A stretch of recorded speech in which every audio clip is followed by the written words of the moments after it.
Okay, good evening, everybody. I'm going to call the special joint meeting of the Mayor and Council and the Planning Board to order. For the purposes of managing this evening's meeting, Chairman Flegging and I have agreed that unless procedurally required, I will serve as a presiding officer for the meeting. Notice of this special joint public meeting was posted and transmitted to the newspapers in accordance with the Open Public Meetings Act. I would ask Chairman Flegging to lead us in the Pledge of Allegiance, please.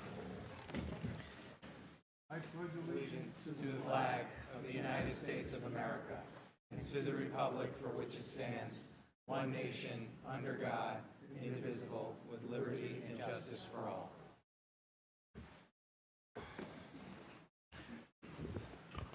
Thank you. Ms. Lyons, can we have a roll call, please? Mayor Coth? Here. Mr. Carnaval? Here. Mr. Tassian?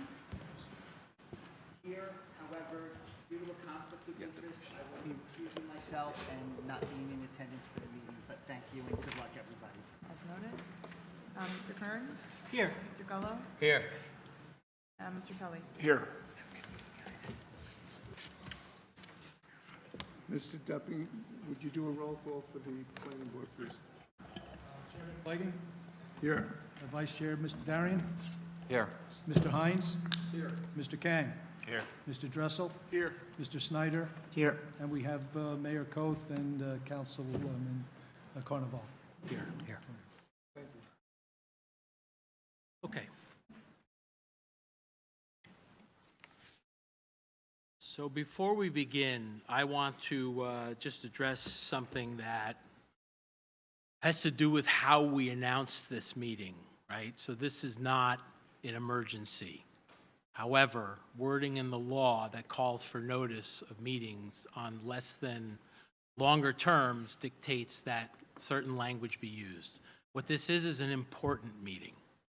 The timing of such is not that it couldn't be foreseen, is that this is the time when we were able to get the boards, our professionals, and everybody you needed to hear from together in the same place, working with the timeline that the dispute resolution program for affordable housing plans allows.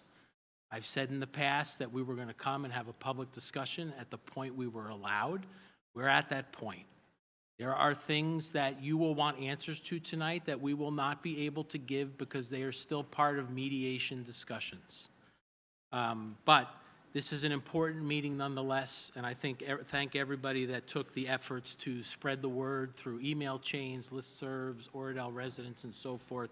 It's much appreciated that people help bring the community out on something that we definitely want to talk to you about, and we definitely want to hear from you before our special counsel makes his presentation before the affordable housing judge next Wednesday.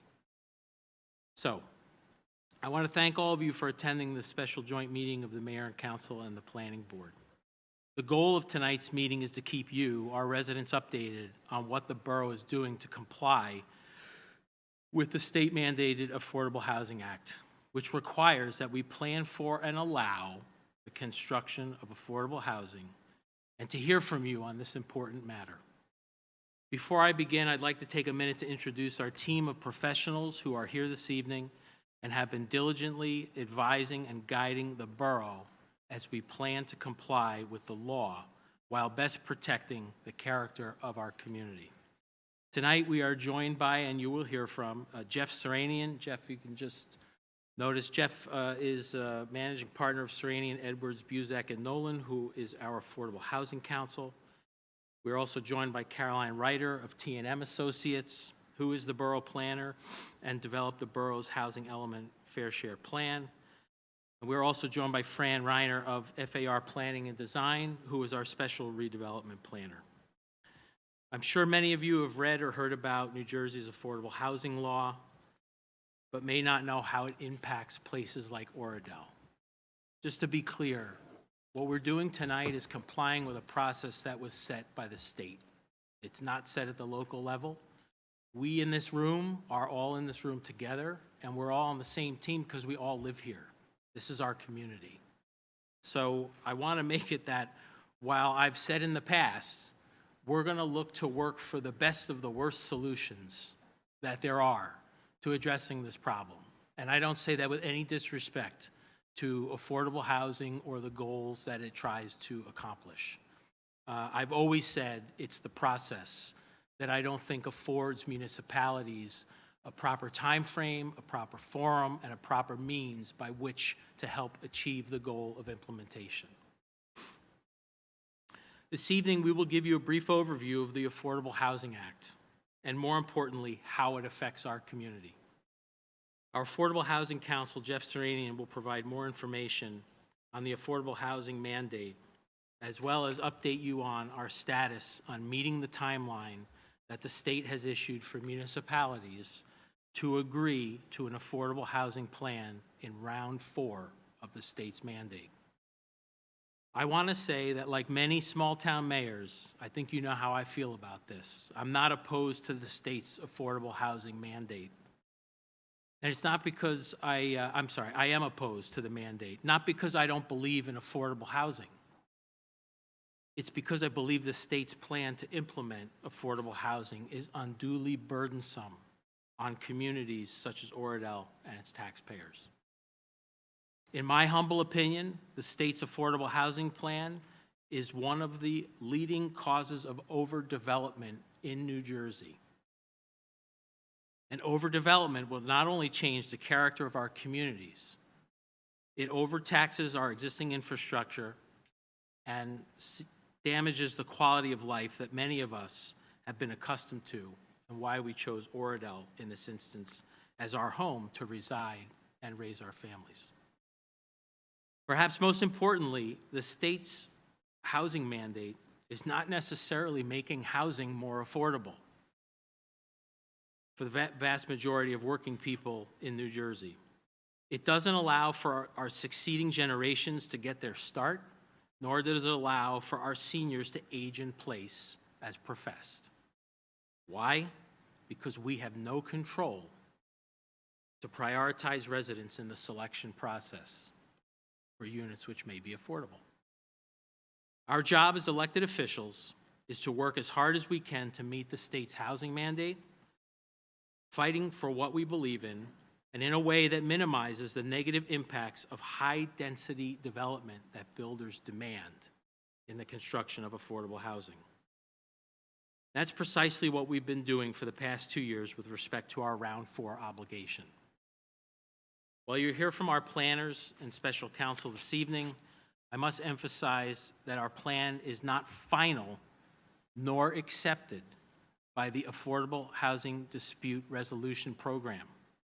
Mediation with developers is concluding, and as our special counsel will present our case and plan to the program judge on December 17th, 2025. I'm certain many of you have questions about the specifics of negotiations and how an agreement with developers will impact our community. However, because the developers' proposals are in some cases being mediated and may lead to litigation, we are limited in what we can say about any individual proposal.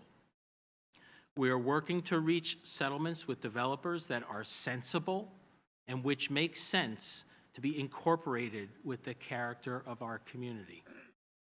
Any future plans, this is a very important thing to note. We're not approving any plans as it relates to individualized development as part of this process. Any future plans for development, regardless of how we settle or do not with developers, must still come before Oradell's land use boards for review. At this point, I'm going to prepare to turn the meeting over to Jeff, who, as our Affordable Housing Counsel, will lead the remainder of the discussion this evening. But let me emphasize one final time that neither the professionals nor any member of the council or the planning board may be able to answer specific questions as to the final outcome of the borough's affordable housing plan, which is still subject to litigation because simply it has not yet been settled. Jeff, I turn it over to you now. Hi. So my name is Jeff Serenian. I'm an affordable housing attorney. I've been practicing in this area of the law almost exclusively for 40 years. So I live, breathe, and sleep this stuff. And the way I'd like to proceed tonight is I'd like to give Carolyn Rader an opportunity to give you an overview of how we've complied through the prior rounds.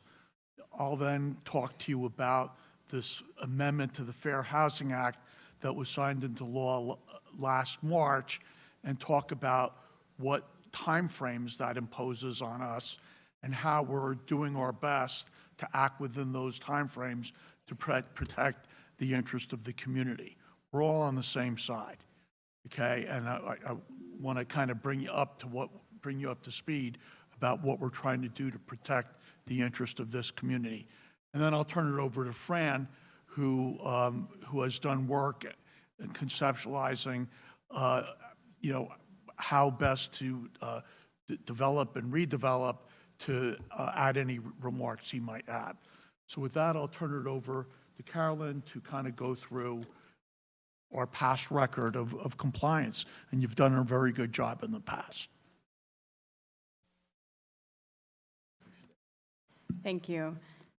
So I'm Caroline Ryder with T&M Associates, and I'm the borough planner, and I've been the borough planner for about 5 years. To Jeff's point, the borough has done a nice job in earlier rounds of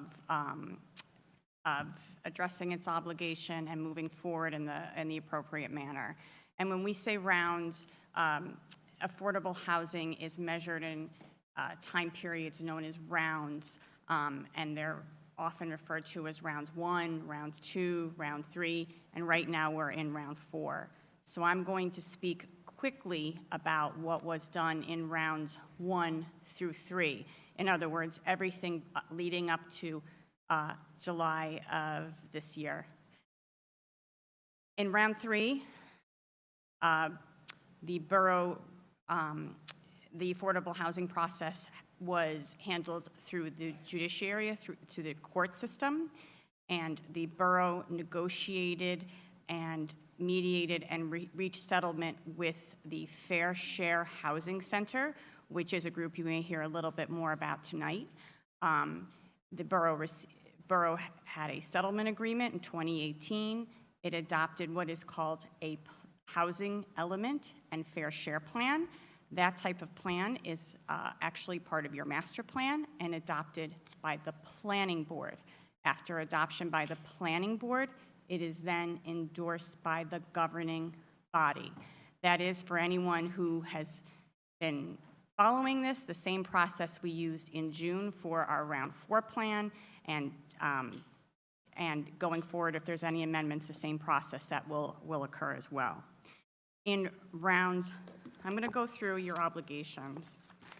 So I think the numbers leading up to today are important. Your obligation, your affordable housing obligation for rounds 1 and 2 combined was 89 units.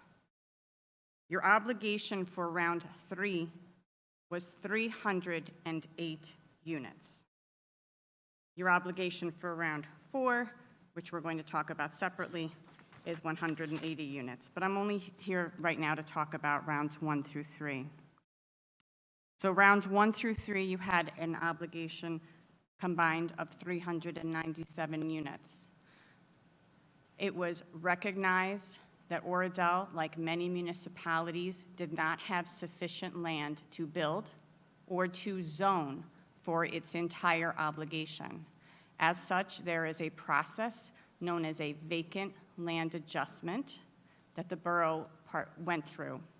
The vacant land adjustment results in a downward adjustment of your obligation to a number known as a realistic development potential, or an RDP.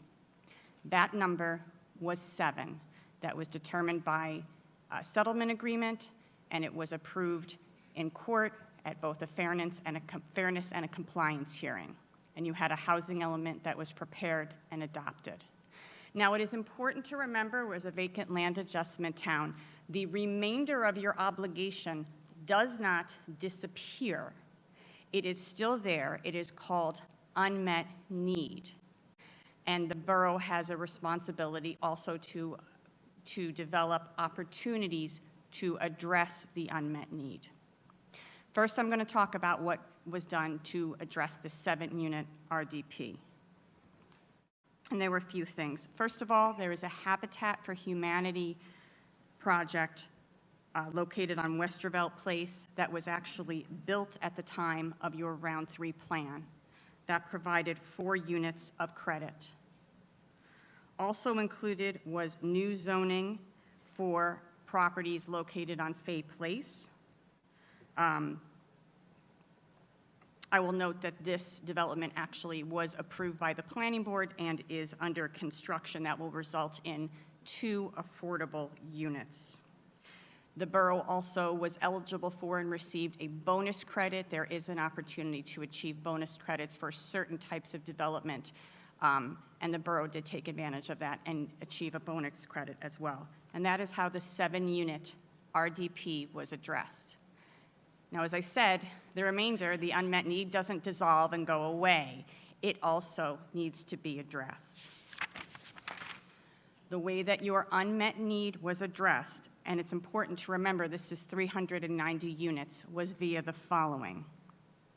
First of all, there was a CBD, a Central Business District overlay zone that was adopted for your B1 zone.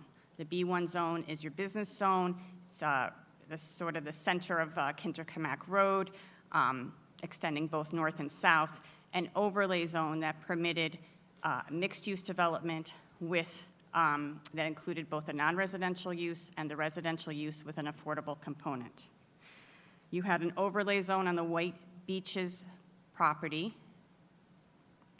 You had a smaller overlay zone on New Milford Avenue, and then you had what's called a mandatory set-aside ordinance, which is basically a recognition that any property of a certain size that results in residential units, be it via zone change, redevelopment plan, use variance, et cetera, must provide an affordable set-aside or an affordable component.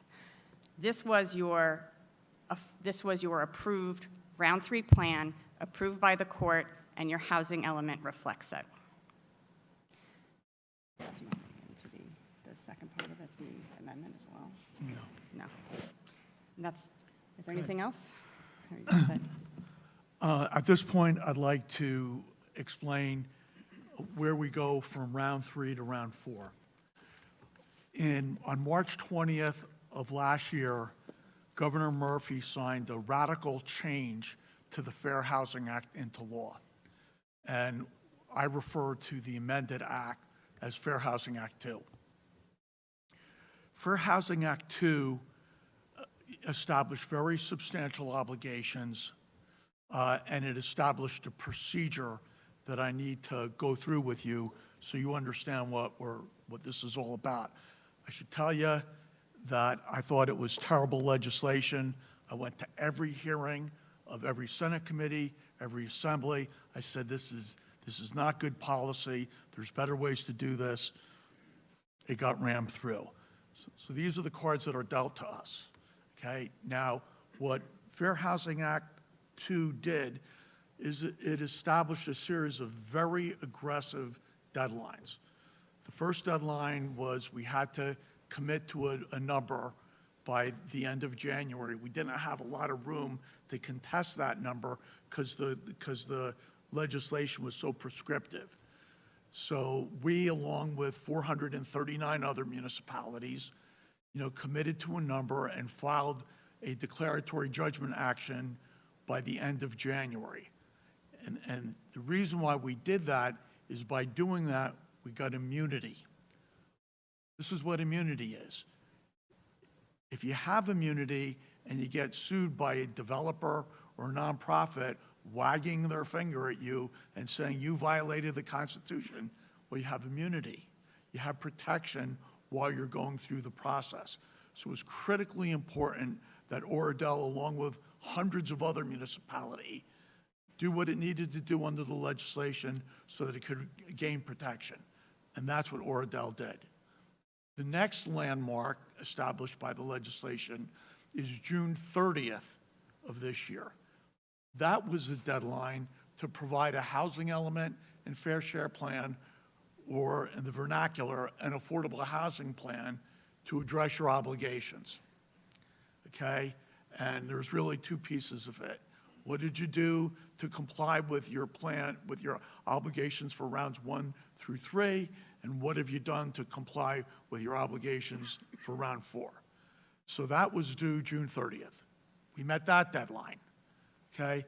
Then the next significant deadline established by the legislation was August 30th of this year.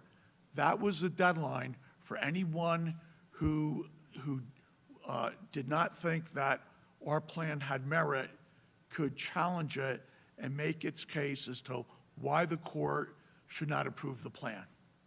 Okay, so by August 30th, by the end of August, we had 5 objections. We have an objection from Fair Share Housing Center and from 4 developers. They all sought higher density and committed to making a percentage of the units affordable. So that was the next deadline. So what followed the objections was there's this like mandatory mediation process built into the act. So we're required to sit down with everyone that objected and talk to them and see what can be done and what cannot be done. That's a confidential process, so we can't really talk about what happened in that process. But what I can tell you is we had certain goals that we sought to achieve in that process. We sought to achieve a goal of reasonable densities, because developers are always asking for shameless densities. So we tried to fight for reasonable densities. The main area of focus was the northern end of Kinder-Camac, 690, 700, 800. So we didn't just want to see all those buildings down and houses. We want to see a mixed-use project, because there's existing office development there, and we wanted a place for anyone who wanted to have an office in Oradell to still be able to have a place for their office. We wanted some retail as well. So those were the kind of things that we fought for. And we also wanted to see some public open space. We wanted to see some benefit for the community there. So in mediation, while I'm not going to get into the details of we said this, they said that, these were the kind of things that we were trying to advance.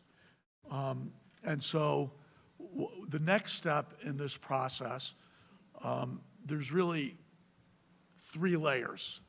Next step is by the 15th of December, the program judge, Judge Bookbinder, has someone that he's relying on. She's an expert planner.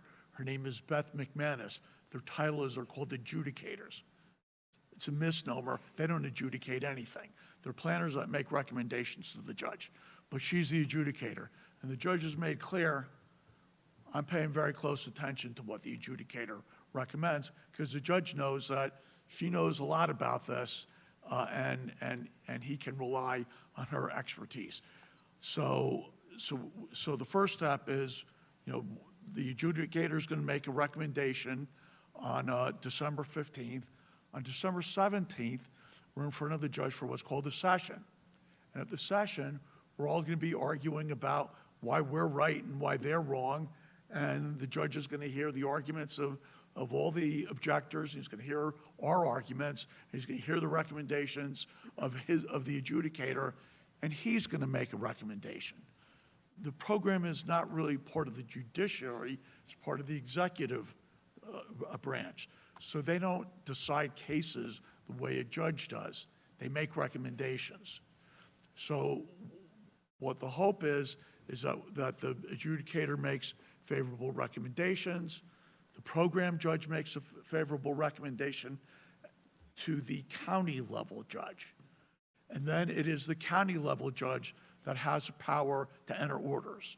And it is our hope that we persuade the adjudicator, we persuade the program judge and to make a favorable recommendation, and that the county level judge enters an order that approves your plan.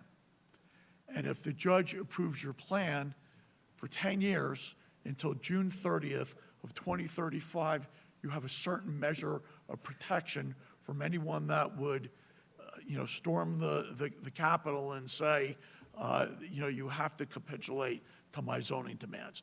The value of that is you get that continued protection through June 30th, 2035.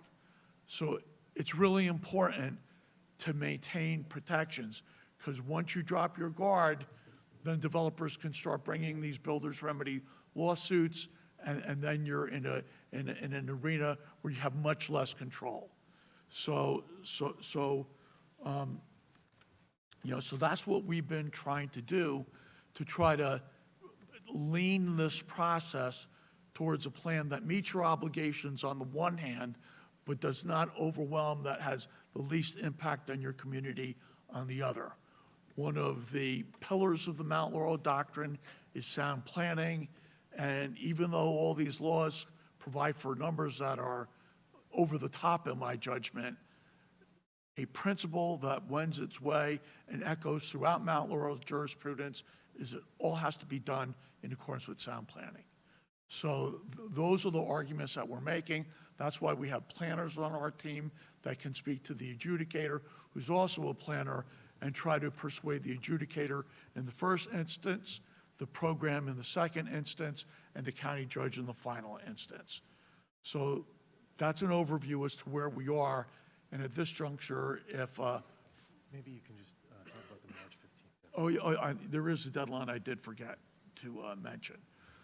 The act also requires that, once the county level judge makes a recommendation, you have to make all the changes to your ordinances, to your resolutions, to your plan by March 15th.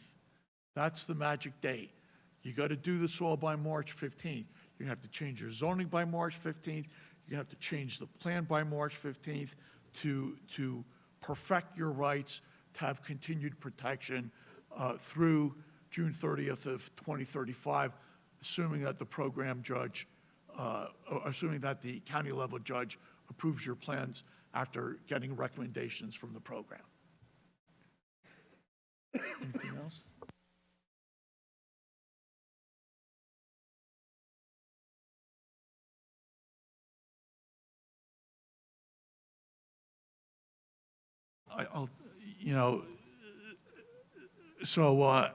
As Judge Bookbinder indicated in mediation, there's losers and there's winners.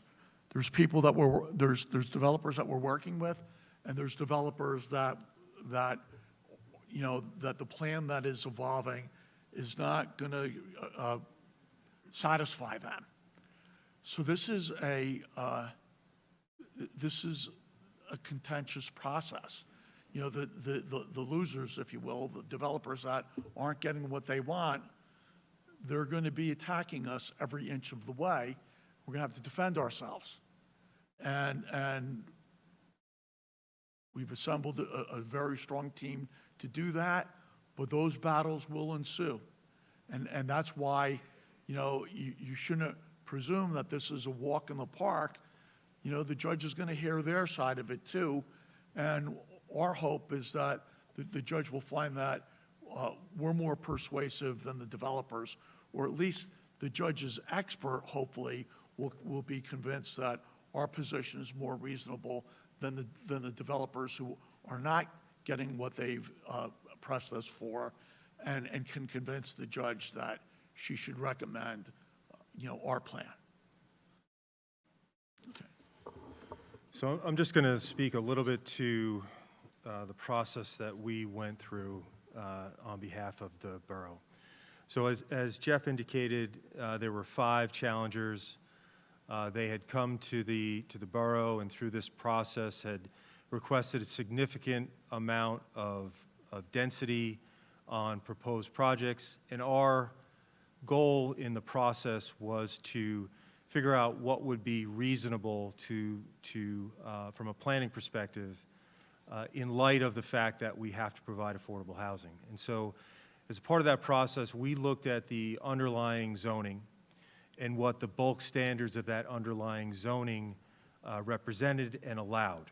And so, for instance, your underlying zoning would have a permitted building coverage, which means the amount the building is permitted on the property versus the entire property. It would have what's called a lot coverage, which would be all of the impervious surfaces. In other words, parking, surface, asphalt, sidewalks, and the building would all represent what we call lot coverage. So your underlying zoning has building coverage, lot coverage, it has building heights that are permitted, and it has setbacks. Those are all kind of the bulk standards of what the underlying zoning has. So when we looked at what the developers had brought to the table in terms of their proposals, which were a significant amount of density, a significant amount of building height, a significant amount of lot coverage, far in excess of what the underlying zoning permitted, we wanted to be able to go back as a part of that process and determine if the property or properties were developed based on the underlying bulk standard requirements, what would be a reasonable amount of development that could occur from a planning perspective that was not just residential, but also included mixed use. It included public benefits like public open space, walkways, and those types of things. So what we were able to determine on the largest properties that Jeff had indicated, which were the Kinderkamak Road projects on 690, 700, and 800, was that what the developers were asking for were more than double what the reasonable amount of development would be allowed for if you follow the bulk standards of the existing zoning. So what we came back to, and as a part of this negotiation process, is to work through the mediation and with the adjudicator and the judge to show what we believe is a reasonable amount of development based on the underlying zoning. So we're not permitting more development to occur than the underlying zoning currently allows for. The difference is the underlying zoning does not allow for residential, where obviously through this process to provide affordable housing, we would allow for residential. Otherwise, the issues of immunity come up if you don't allow that. So that was the kind of process we walked through in order to inform the governing body and Jeff so that he could reasonably go back and negotiate against the positions of those developers that were, in our opinion, requesting unreasonable amount of development with unreasonable amount of lot coverage and building coverage. The only thing I would add to that is the underlying zoning does permit substantial development. So to any developer that would say, well, you're not giving me enough, our retort is, well, the underlying zoning permitted intensive development. You're trying to go from office to residential, but it still permits reasonable development. That's the argument on the other side. Because every argument we make, there's arguments our adversaries make. Okay. Thank you. And Jeff, just to clarify your point, this process is not a solve-all, end-all. There will be some people that we look to reach an agreement with, and there will be some people that we can't find a middle ground to reach an agreement with. That's correct. And the ones that we can't find a middle ground to enter an agreement with, they're going to try to persuade the court that we have a bad plan and that we should be compelled to include them. Mayor, just to add to that, if the borough had done nothing, or the borough had come back and said, it's not reasonable to allow any residential development, then the likelihood would have occurred that the judge would have sided on the developer, on the challengers, and those challengers would have been allowed to develop what they came to the table with, which again would have been more than double what we thought was representative of a reasonable development based on the underlying zoning. Well, let me elaborate on that. I happen to represent a community that took exactly that position. We'll fight from now till hell freezes over. Recommended against it. They got their head handed to them in court, and they had a far worse result than had they taken some measures and tried to defend a position as opposed to like dig in and we're not doing anything. That's a formula for disaster. Okay, thank you very much. So at this point in the meeting, I think it's meaningful that we start to hear from the public on what you've heard or what you'd like to share with us about what's going on with affordable housing in general. We're going to follow very similar rules to what we do at a council meeting. I would ask speakers to come down to the podium, and you'll have one turn that does not exceed 5 minutes. It is public comment, so it's not going to be a public dialogue, or we'll probably need to order breakfast in here for tomorrow morning. But we are very interested to hear what you have to say, and we want Jeff to be best prepared to represent the borough so that we have the strongest position going into his hearing on the 17th. So I'll look for a motion to open the meeting for public comment. So moved. Second. All in favor? Aye. Okay, the meeting's now open.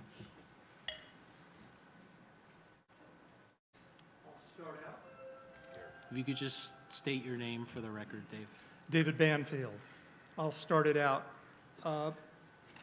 One of the things that I'm concerned about is the setback when we look at the issue that Emerson is facing with the incompleted project there. Even if it's completed, it's so close to the road that it's awful. It's just really encumbering psychologically. I hope we can avoid those sorts of mistakes, and that we have adequate protection against uncompleted projects. That, I think, is really important. And I am going to ask a question. Are single-room occupancies excluded in our plan, in our ordinances? Anybody know? Carolyn, you want to?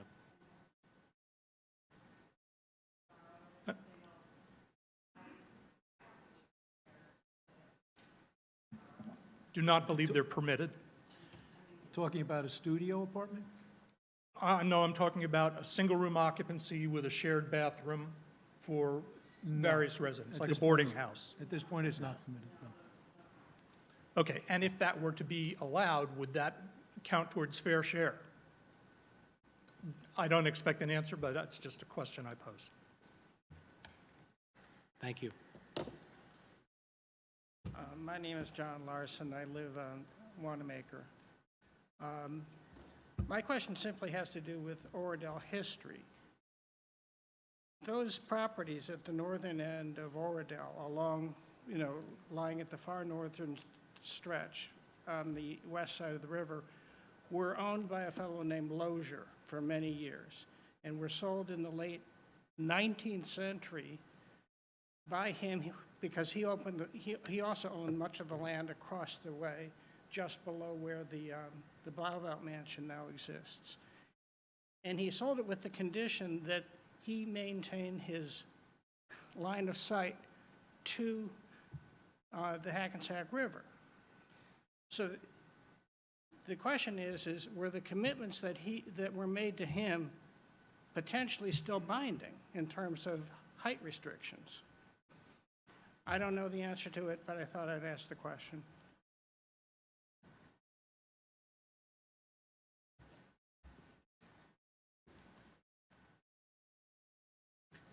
Hi, good evening, John Calanis. Thanks for the efforts and digging in for Oradell. Sure. Hello? There we go. There I go. Hi. Thanks, John. This volume. I'll just get closer. Thank you for digging in and putting this together and all the efforts that you've put into date. I don't want to be here for breakfast, but do we have a sense of what current bulk requirements would allow on those 3 lots? Or, I know we don't want to get into dialogue, but we're kind of like, Yeah, I'm happy to kind of walk through that. So the area that we're talking about is in a B2 zone, and I'll just list the kind of the bulk standard requirements that are permitted under the B2. So it has a maximum building coverage of 40% of the property, an FAR, which is a floor area ratio of 0.35. I can explain that but 40% building coverage is an easier way to understand it. 75% lot coverage, that would be, again, all the hardscape plus the building. 35-foot height building, 35-foot front yard setback, and 20-foot side yard setbacks. Those are the predominant bulk standards for that zone. okay, so hundreds of units across 3 lots? Hundreds of units across 3 lots, or? I mean, That would be allowed? There's going to be a significant number of Okay. units. There's no escaping. No, I understand. I'm not saying that we There's can gonna get be- out of it. I understand that this freight train has left the station. I'm just trying to understand what type of impact, successful or not, what we're looking at. It sounds like a couple of hundred minimum on up. Right, it's Right. a moving target. Okay, John. It's understood. one we can't So- put an arrow on right this second. Understood. So thanks for that clarification. The only thing that I would ask that you take a look at when you talk about undue tax burden to the people, the unintended consequences of, does the fire department need new ladder trucks, right? So can we put that requirement on builders during negotiations, in zonings, et cetera? Do we need 2 full-time police officers added because of the increase in population? So I would just ask that you try to figure that out and, make these builders step up, right? Because it's all about profit for them. And listen, I'm a capitalist, so I love making money, but, there needs to be a fine balance between profit and being a good steward of the community. So, thank you. Thank you.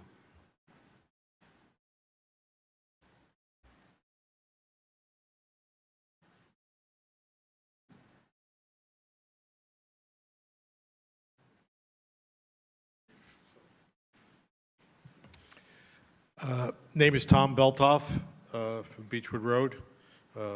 First, I'd just like to thank everyone for spending their time. I know it's thankless time, but I appreciate that. I never thought this was a term, but legalized extortion is in fact what's happening in this state. The question I have a few questions, but does Oradell have to stand on its own with the judges and the AFH and all that? Or, because I don't know a single municipality that's for this. And they're all getting handcuffed, and we're all hiring lawyers, and we're all hiring professionals, and we all seem to be going down the river with, no offense to the contractors, but, There's 2 dimensions to this. One is, yes, this is being fought. The process is being fought because the process is unreasonable, okay? By a number of towns have joined together, I believe Oradell is one of them, to fight the process. But we can't bury our head in the sand.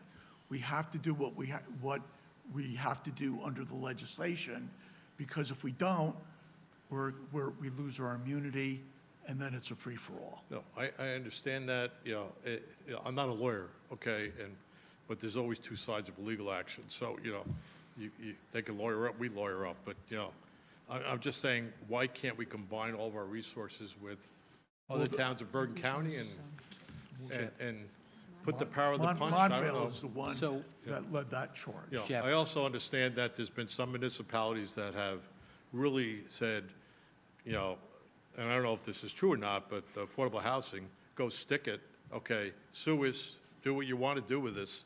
I don't know if that's true or not, but, I'll let the Yeah. mayor address the Montvale legislation. Yeah, Tom, to your point, we're involved in a bifurcated track here, and I've said that from the beginning. We disagree with the process, and we are part of a multi-municipal and multi-jurisdictional lawsuit that's fighting the process. That's going to take the course it takes.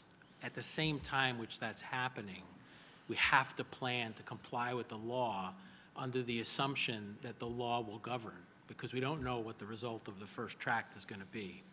I can tell you that inaction is disastrous for this community and any town. And you know, people don't want to mention names, but the example that was given before was very close by. It was a Bergen County town. And they took that approach, and there's a very clear record in the media on how that worked out for them. And it was not favorable at all. I couldn't sit here and recommend that that be the course of action we take in Oradell. I understand it's a difficult, again, it's legalized extortion. Okay, this is absurd what's happening with all these towns. I've attended all the planning board and zoning board meetings related to the Bank of America building, okay? I felt like the planning board was handcuffed, okay? It's way too big of a project putting on that spot. I know the developer lives in town, he's a town, I have nothing against that, I have nothing against development, but there's development and there's big development, okay? I am very concerned, and there's not a person in this room that's not concerned about northern Kinnekumack Road, okay? All those buildings, they go residential, Jim, we're in big trouble, okay? See this school? It's the only school we have here, okay? I pay $27,000 a year in real estate taxes. To do more work on this, is going to force people that could afford in this town have to move out, I'm venting because it's like, and I sense your frustration, and I sense the frustration at the planning board when you gentlemen, ladies, approved that project, okay? I feel like we're handcuffed, and I don't know how to get unhandcuffed. And I'm looking for the attorneys to try to figure out March how do to we get Trenton. unhandcuffed, okay? Join forces, march to Trenton, and Let me ask you a question politically. If Murphy, I'm not a fan, he did what he did, can't this new governor do, executive action seems to be the word, of 25, 26. I don't know about this new Can she approve governor. an executive, is there a sense that if people are against this, she's going to say, time out, let's reverse what Murphy did? hey, So, I'm devoutly apolitical, so Yeah. I don't know. I'm not being political, I'm just saying, is that what I would- possible? But what I would say to you is, I think it would be a great idea if a bunch of towns spoke to the governor, the new governor, and said, we can do this better. I don't know that she'd listen, but there's better ways to do it than Fair Housing Act 2. If you get a helicopter and fly over Oradell and realize we have no empty space, so, okay. Again, thank you for your time. I understand your frustrations, but we all live here with minor exception. Oradell could turn into a nightmare, okay? Traffic-wise, infrastructure-wise, school-wise, fire department-wise, police-wise, crime-wise, and it could be ugly, But thank you for your time. Thank you. thank you, Tom.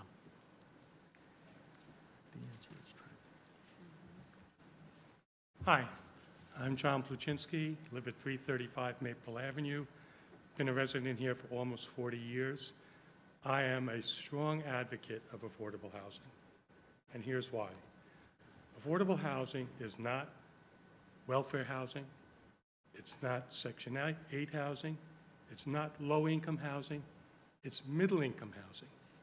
It's middle-income housing because the homes have to be 60% of the value of the median homes in Oradell. I live in a median home in Oradell. It's probably worth $900,000. The affordable house would have to be $540,000. And it would have to have a bank-approved mortgage, and it would have to have a bank saying that the applicant can pay the mortgage, the insurance, and the real estate taxes for 20 to 30 years. Those are the type of people that I want in town. Middle-class people, perhaps our kids. Our kids could be affording those homes. The issue becomes not whether affordable housing should be done, it should. Whether it's honorable, it is. But how do we implement it in a way that doesn't blow up the town's population? So the way we shouldn't implement it is with private developers. Because with private developers, if you have a quota of 400 units, the private developer gets to build 85% unaffordable units in exchange for building 15% affordable units. So that 400 quota becomes 2,667 units if we have private developers build it for us.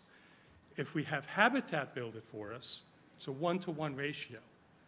400 unit quota becomes 400 units, no more. If we have United Way build it for us, it's a 1-for-2 ratio. If United Way builds the units, we only have to build 200 units to satisfy a 400 unit quota. Now, the caveat is, where's the land, right? Because you have to donate the land. Well, we have a huge tract of land that's available. The swim club, the town owns the swim club. On its best day, there's no more than 24 people using the swim club. It's probably 10% of what the usage was when my kids were going through the town. Well, we can quibble with the numbers, but what I'm not saying get rid of all of the pools. What I'm saying is, with the lower usage, retain the entry-level pool, put a fence around it, make it a community pool that would satisfy the current level of usage, free up the other 90% of the land. If you freed up that 90% of the land for Habitat or for United Way, for Habitat, you could probably build 100 semi-attached two-family units or 200 units of our quota.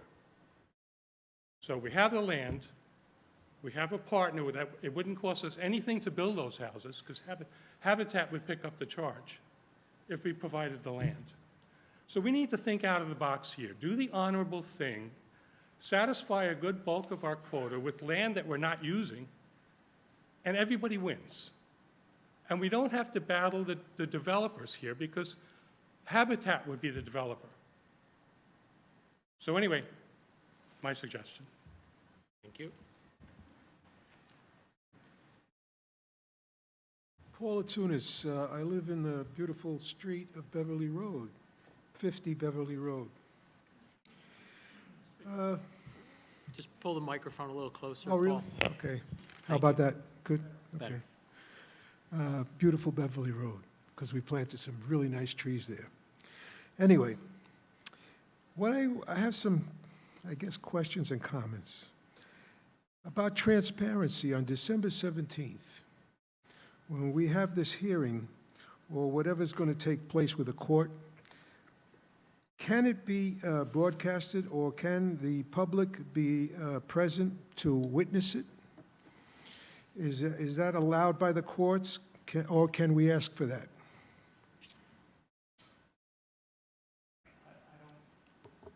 I don't think it's broadcast. Everything's being done by Zoom. All these meetings are done electronically. I mean, could we have a Zoom to OPTV maybe, and everybody can watch it in town and know exactly what's going on?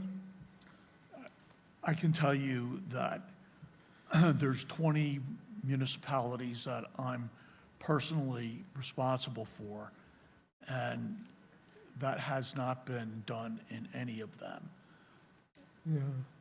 Well, this is something that I always like to have the public be able to witness what's going on. If you can find out about it, I'd appreciate it. Now, my other stuff, I'm questioning limiting the footprint of a building. At present, could we establish an ordinance to limit the footprint of buildings? Now, would that affect the, would that stop us from doing that? Can they stop us from doing that? We can negotiate agreements that place limits, but the bottom line is developers are going to demand density. You know, they're going to demand high densities, we're going to demand low densities. If we say we limit the size of the footprint, they're going to say, well, I can't fit that many units if I have that low of a footprint. And, you know, it's unlikely that the judge's expert is going to say that that's okay.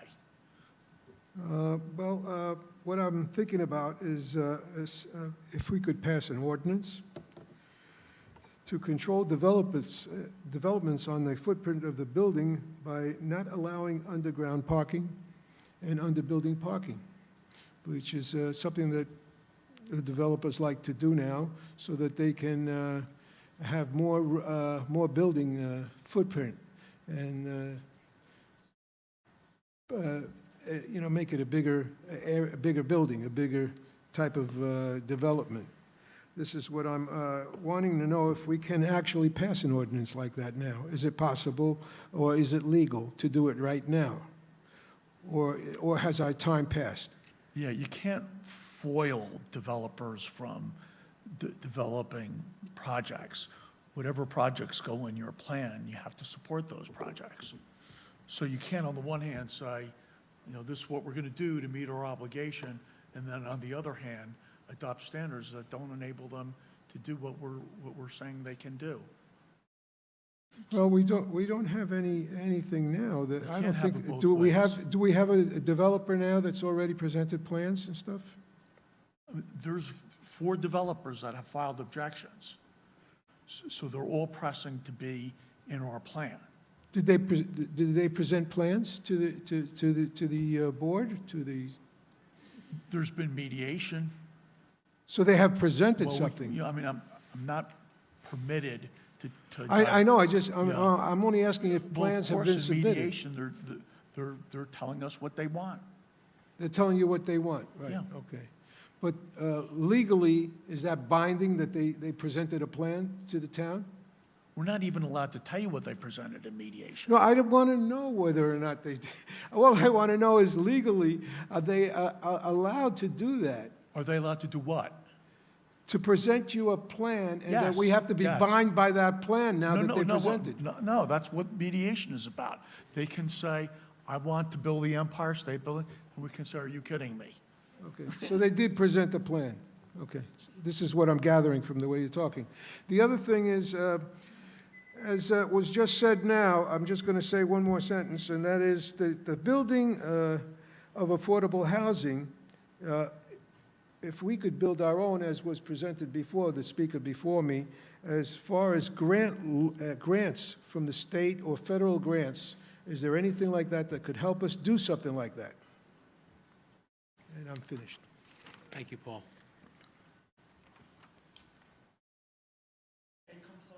A compliance technique is 100% affordable. Here's your obligation.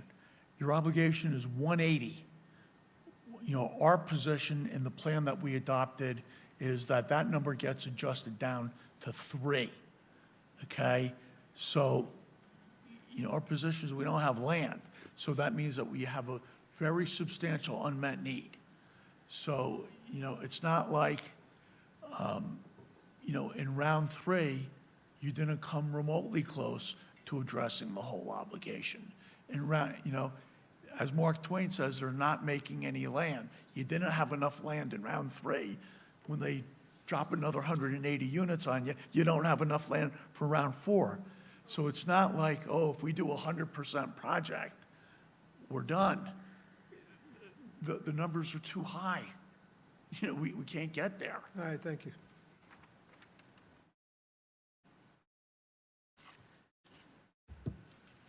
Good evening. My name is Anthony Baccia. I live on Oakley Place. First of all, thank you all for being here tonight.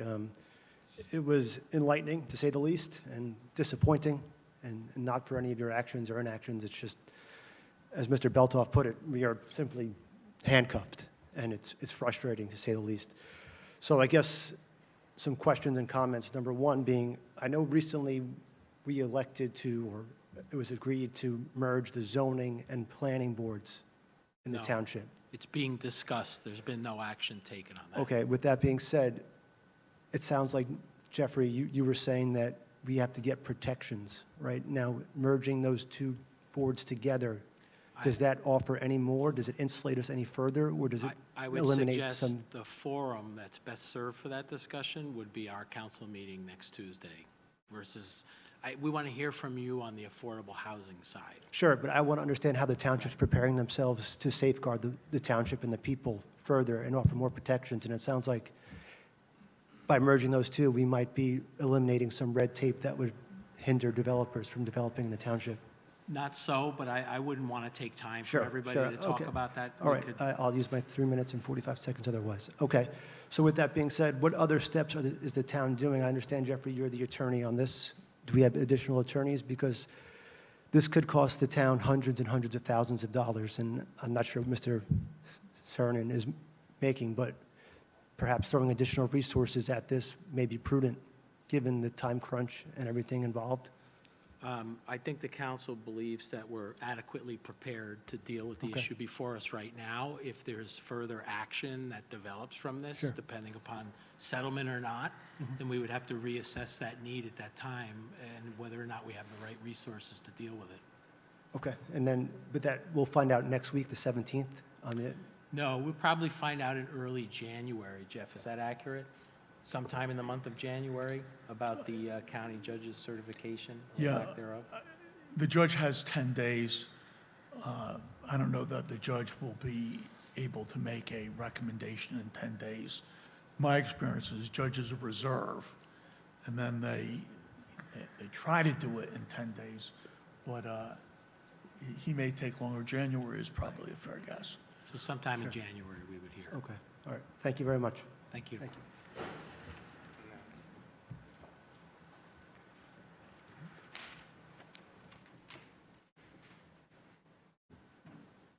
Eileen Jones. Was it said earlier whether the 600, 700, and 800 building on Kinderkamak were zoned for residential? Are they zoned for They residential? currently are not zoned for residential. Okay. So I don't think the renting there has been that great lately. Maybe the people who own the buildings would be interested in selling them, but if they didn't want to sell them and we decided we wanted to use that area, would they have to go along with the plan by eminent domain, or do they have the right to say, no, we own this building, we're keeping this building?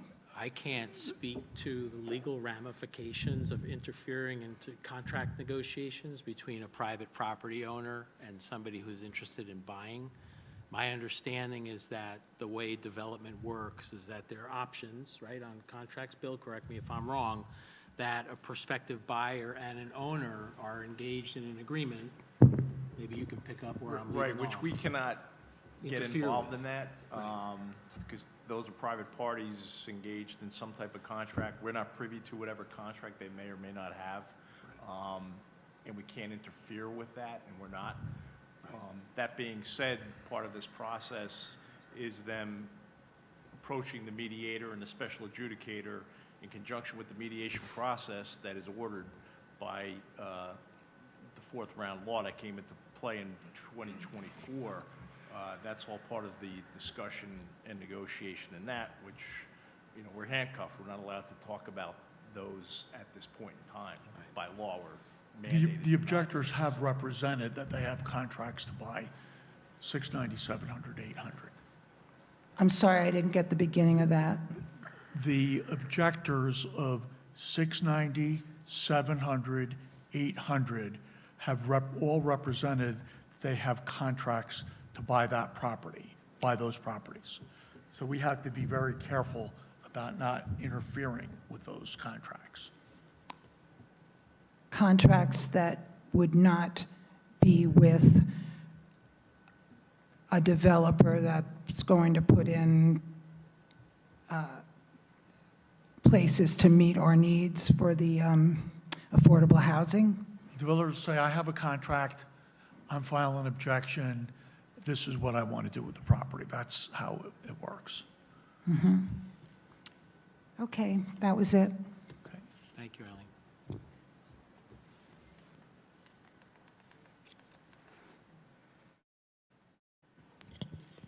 Jill Barbaries, Orchard Place. First of all, I want to just say thank you so much for having this meeting and trying to clear a lot of misconceptions that we might have. So thank you for holding this. But I have to ask, when we make this appeal to the county judge or whoever, are we mentioning the amount of traffic that these units are going to bring on to Kinderkamak and all of our streets? Is that a consideration that is brought up? Safety and traffic? Because Kinderkamak is a mess already. I can't imagine. So the mandate is to construct affordable housing. So the process doesn't necessarily take into account the larger issues that you're bringing up: traffic, police, fire, school-age kids, those things. What I will say is that, as the mayor had indicated, this process is to mediate a settlement which would allow the town to have immunity for the next 10 years, and to identify how many units could be constructed. But that process would require any future application to go in front of the planning board, zoning board, and/or joint board, depending on what happens with the town. So at that point, items like traffic, infrastructure, police, fire, and those things would all be required to be brought up at that point in the process. But the Affordable Housing Act and the mandate for municipalities to provide affordable housing does not necessarily take into account, nor are they concerned with, and nobody up here likes this, but are they concerned with those particular, items or issues? So that would come later on. The mitigation of those items would be part of a site plan application that a future applicant would have to present to the board with testimony, and then the board and the applicant would determine what are things that can be done to mitigate those concerns and those issues. Okay, thank you.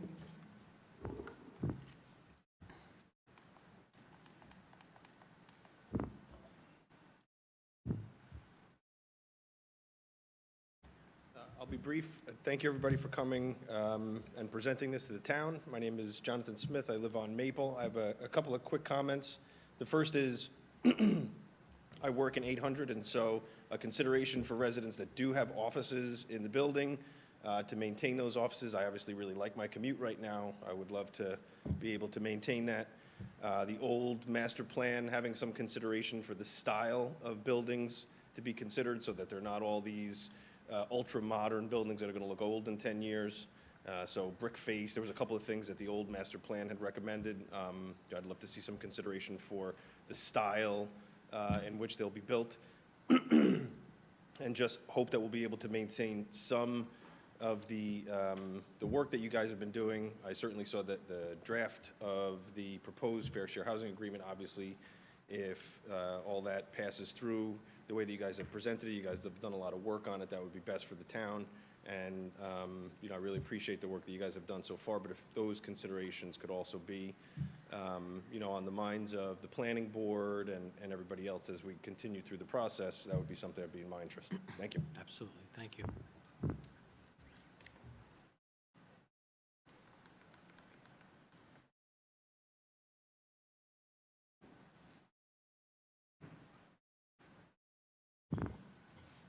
Hello, Can Dorothy I first say Nichols. thank you, Dorothy, for letting us use your building tonight for this Yes, meeting? absolutely. I'm usually on that side of the mic, so this is a little different for me. First, I want to thank all of you for holding this meeting, for the information. I wanted to just get some clarity on something, a few things. You had mentioned 4 developers have submitted plans. Somebody said that? Developers have filed objections in the context of the mediation process. They've all told But us. they had to submit plans for us to get to this process, right? So do we No, have plans? like, for example, 800 filed an objection. There was no plans in their Okay. objection. Okay, so no plans yet. They just said, I object. Okay. I want to build an inclusionary project here. Okay. So I know you spoke about rounds 1, 2, and 3, but then we had disastrous round number 4 from our beautiful Governor Murphy. What is our total with that round? I've heard 500, over 500? What are we looking at? 397 was round 1 through 3. Right, but what is it going to be with round 4 now? Hold up. Round 4 was 180. So it's 3-something plus 180. 397 plus 180. So we're looking at like 570 units. But let me explain something. The way the plan is written, we divide the world into 2 pieces. Round 1 through 3, round 4. And the way the plan is written, it says, this is what we agreed to do for rounds 1 through 3. This is what we promised. This is what we delivered. We over-delivered. Okay? We're not going back and redoing our unmet need for rounds 1 through 3. Our position is we went through a process. It was a public process. It was a notice process. We had an agreement. This is what we agreed to do. We're relying on that. But you're saying we're not going to have to do round 4? No. What So I'm just saying- talking in no, general. No. What I'm saying is the second half is, yes, we do have to do round 4. And here's our round 4 number. It's 180. This is the adjustment that we think we're entitled to. And in the plan, we said we adjusted it down to 3, which meant our adjusted number, our realistic development potential is a term of art, was 3. That's what Okay. the plan said. And then the unmet need for round 4 was 87. I think Or people need, I think people need to understand, 177. I think people in the town need to understand that, let's say our number's 500, just to round up, okay? That means we're looking at 2,500 to 3,500 apartments if it went through, if we lost, that's what we're looking at putting in, 2,500 to 3,500 apartments for developers to put in 500 low-income housing. That's what we are looking at. I just want to clarify that. So I don't think we're looking at that. that is what we are looking at. I don't think so. So No, we're trying to negotiate it, but that is the truth. If the state tells us you have to put up 500 and something, we're looking at 3,000 plus apartments in Oradell. Is that Dorothy, correct? Let me clarify something. Jeff, I think don't you want need this to take my time, though. No, So- I think you need to elaborate on the prospective need and the unmet need, right? So the 177, if there were no property owners in town that wanted to sell their property to an interested developer who's trying to buy it up, we wouldn't be building anything. But Right. because there is somebody who's willing to entertain the sale of their property, and a developer comes along and says, oh, you don't have any land to meet the 177 that you still owe us on paper, I can help you meet that. Right, But you need 100%. to approve my development. But those lots in North Oradell can hold over 2,000 apartments, the way they're building them in Hackensack. They can hold that. Well, this isn't Hackensack, and as you heard Fran describe, we're looking to work within the existing zoning parameters that exist there now as if it were constructed as a commercial office building. Okay. So I don't think we'll come anywhere near Okay. the doomsday scenario number. So 2 other points. As a member of the Board of Ed, like Mr. Darian here, I mean, I know you're going to have this in mind, but even if we put up, 1,000 apartments, if 20% of them have 2 kids, we're looking at 400 kids in Oradell Public School. We have 0 room for Right. that, so that's one consideration. And then Tom Beltoff touched on something I wanted to talk about. He's right. This is legalized extortion in New Jersey, and we seem to be fighting it. 10 towns in Bergen County, a few, I know East Hanover did something, towns. You work with Jim Tedesco. Does he have an opinion on this? Like the county exec, is he for this, against this? Do we know? I can't speak for the county. I mean, is there any thought of all the county execs getting together, like every county exec in the state coming together and a lawsuit, all the counties through the county execs? Because at some point, it will pick up national attention, and it will get picked up by the national media. And we did have something in New Jersey, that farm. It's a whole different thing. But that man's farm in South Jersey, I think, was going to be taken over for eminent domain. Cranberry. Right? And then it picked up on social media, and then it went, and then, the federal administration got involved. But I just feel like if New Jersey wants to do something about this, the county execs have to get together, and all the counties have to come together as one unit and sue. But Like, we're playing like little pieces here, and we cannot fight the machine. So the only thing I'll say is the county doesn't have a right to zone in New Jersey. Municipalities do. So it's not a Right. county function. But they can't, but counties can't get together and sue the state on behalf of their towns? I guess they could do whatever they want, but I can't. You'd have to go to Hackensack and ask that I of the guess county I'll have to executive do that. himself. All right, so we're behind you. We have faith that hopefully we don't get 2,000 apartments in Oradell. But thank you for your time. Thank you, Dorothy.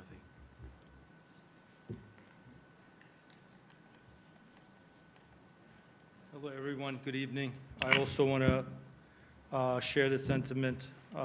Thank you for what you're doing. Could you just state your name? Hopefully, we Mr. end up Samuel? in a good place. My name is John Samuel, Thank you. 52 Ackerman Ave. Just a couple of quick things, just for clarity. The round 1 through 3, I think there's some confusion. Is that behind us, or can we be compelled to fulfill our unmet obligation? Our position is that's behind us. We agreed to what we were going to do for rounds 1 through 3. We delivered on our promise. Is that bulletproof? Could someone argue something to the contrary? Sure. But that is our legal position. And my view of that is we have an agreement. It was done in a process. It was a public process, that anyone who didn't like it had an opportunity to object. Fair Share Housing Center was a party to that agreement. They found that that agreement was fair and reasonable to low and moderate income households. They advocated to sign that agreement. My position is we have a right to rely on that. Have they clawed that back in any town where it you was know, approved? Fair Share Housing Center is like, it's like that scene in Casablanca. I can't believe there's gambling going on in this place. They're like, did you forget that you signed that agreement? Did you forget that you went into the court and you asked the judge to sign that agreement? They're like, oh, well, that was then, that was now. I disagree with that. Okay. I think that agreements are sacred things in the law, and courts enforce them, and courts honor them, and once they start setting them aside and ignoring them, it creates a whole number of problems. I got you. So no, I'm not guaranteeing that this isn't going to be a fight, but I think it's reasonable to say we have a right to rely I on think what you we just clarified it. Hopefully it clarifies it for everyone. Just a couple of other quick things. So our ask on December 17th is for relief from the 180 units? Yeah, well, our relief is approve our plan, and and our position is, this is what was required of us for rounds 1 through 3. We did it. Here's what's required of us for round 4. All these developers have come in, and Fair Share Housing Centers come in, and everyone has expressed their views. We want you to approve our plan as will be amended to address the concerns. For the 3 units? From the objectors. Okay. And then just a quick thing, the Bank of America site that we approved, how many units would that give us? And does that count toward? It's 6 affordable. Does that count toward round 4 or prior rounds? No, can you hear me? The Bank of America building that was recently, that's better. The Bank of America building that recently received approvals, that will provide 6 affordable units. That goes towards the unmet need from round 3. Okay. And then one last question. The 10 years that we would receive protection for, how does that work? Protection against something, but what are we building at that point? Do we have 10 years to build? When a town gets a certificate of compliance, it gets protection from anyone that would sue it on the basis of Mount Laurel. So if a developer came along and said, I don't think that there's enough affordable housing in this town, I'm suing you so I can build a 6-story office or a apartment, you would be able to say, no, I'm protected, I have a certificate of compliance, you can't do that. Can I guarantee that there won't be developers that come along and do that? No, I can't. But what I can do, guarantee, is that I'm supposed to have some protection that comes from the certificate of compliance. And so that if a developer sues the town and starts making demands, I would invoke that and say, well, why did I go through all of this to get the certificate of compliance if you're going to allow this to happen to me? Gotcha. I mean, there's 440 towns that submitted to this process.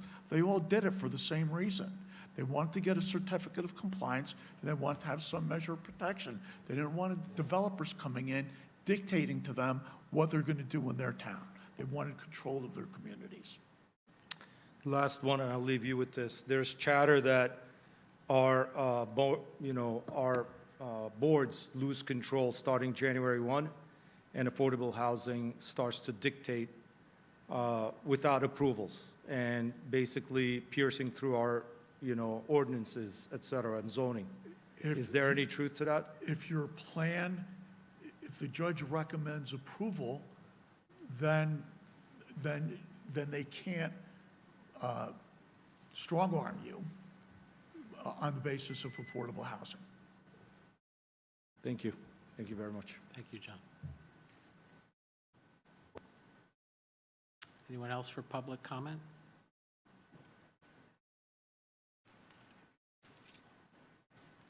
Lorraine Bogert, 83 Wanamaker. Okay. Lorraine Bogert, 83 Wanamaker. It still sounds to me like whatever we can do with the Habitat or the United Way, was it? I don't know. Helps us because the amount of housing above what's affordable in these newer developments, they all count towards extra housing that we're going to owe in the future, right? That expands the whole thing. If we generate more affordable housing in other ways, does that help? Yeah, but the problem is your numbers are so big that you can't get there. Well, I mean, you've got to be able to mitigate it somewhat, right? As much as you can mitigate it, you're keeping the numbers down. We're doing our best under the circumstances. But the reason why towns get vacant land adjustments is because our laws recognize that you can't create a realistic opportunity for that 180. And when the judge approved your plan in round 3, it was a recognition that you can't create a realistic opportunity for 397. You can only create a realistic opportunity for 7. And if our plan gets approved for round 4, it would be a recognition that you can only create a realistic opportunity for 3 or whatever the adjusted number turns out to be. So does it help to create more affordable housing in other ways? Yeah, but getting to 180, the numbers are too big. One of my criticisms of the legislation is it's the equivalent of you're pouring water into a full glass. You're telling towns that didn't have enough land to satisfy their obligations for round 1 through 3, here's another 180 units. What's the logic? And I stood in front of the Senate and the Assembly and I said, this is a mistake, but this is the legislation that went through. Does flooding or sewage, I mean, get rolled into this? There are limits. There are limits on what developers can do in the name of affordable housing. Here's a few of them. Health safety. Health safety trumps all. If someone's going to do something that's unsafe, that is the basis for you to say, no, we're protecting the public health and safety. Another principle, as I indicated in my opening remarks, is a pillar of the Mount Laurel Doctrine, sound planning. Okay, so a lot of these arguments go to what's sound planning. A developer will say, Empire State Building looks like sound planning to me. And we say, are you kidding me? That's not sound planning. And judges have adjudicators to assist them. An adjudicator is a planner. And so ultimately, it's the adjudicator, oftentimes has the most powerful voice in the room because she doesn't have a horse in the race. And if I'm a judge, if I'm a program judge or a county judge, I got the one side telling me it's black, I got the other side telling me it's white. I look to the adjudicator and say, well, what do you think? And so it wasn't surprising to me that this program judge said, I'm going to look very carefully at what my adjudicator has to say, because he knows that she's the independent voice. Okay.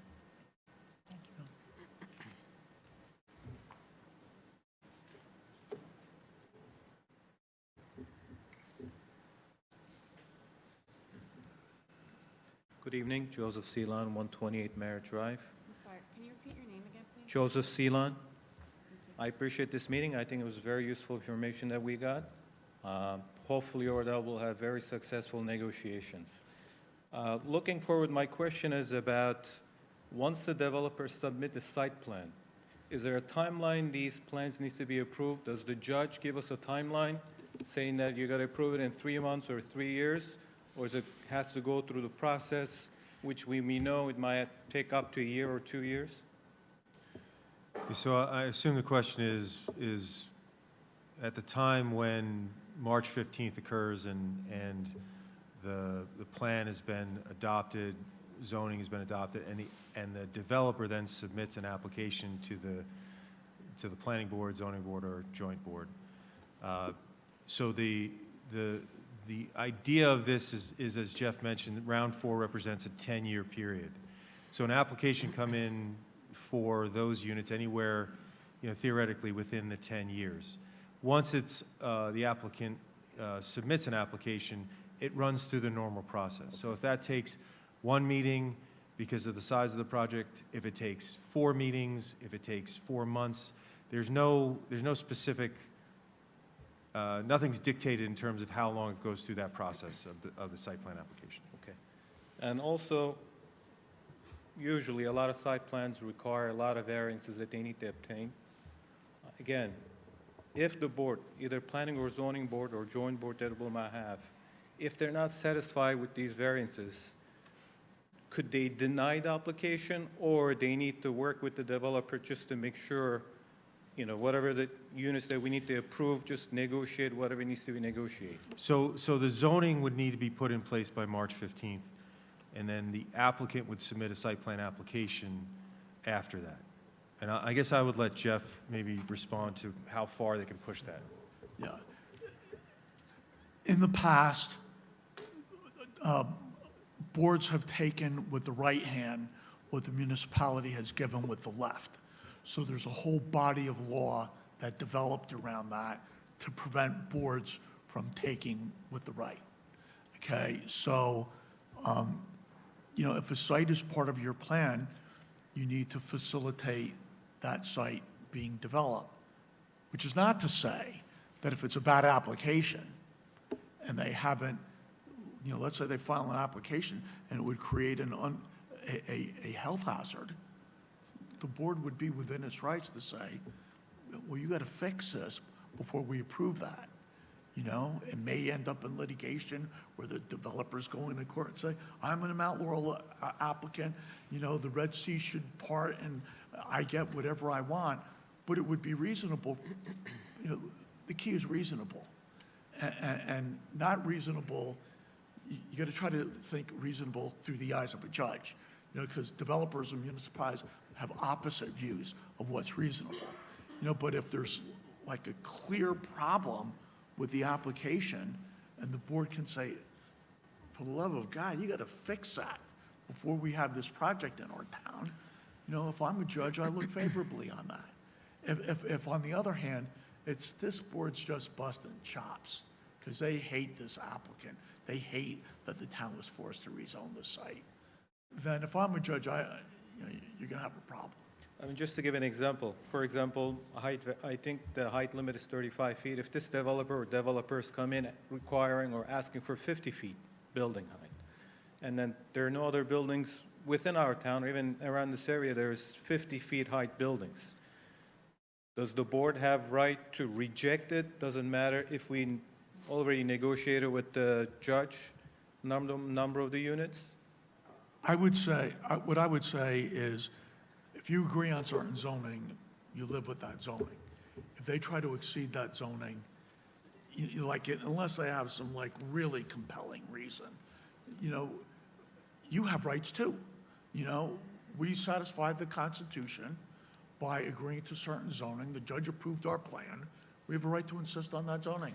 Jeff, is it fair to say that an applicant that could be a prospective developer coming before the board presents a project that does not comply with the zoning, that would most likely generate variances that need requests for relief, like any other application, correct? Yeah, the law on that is there's a section in COA regulations that everyone refers to.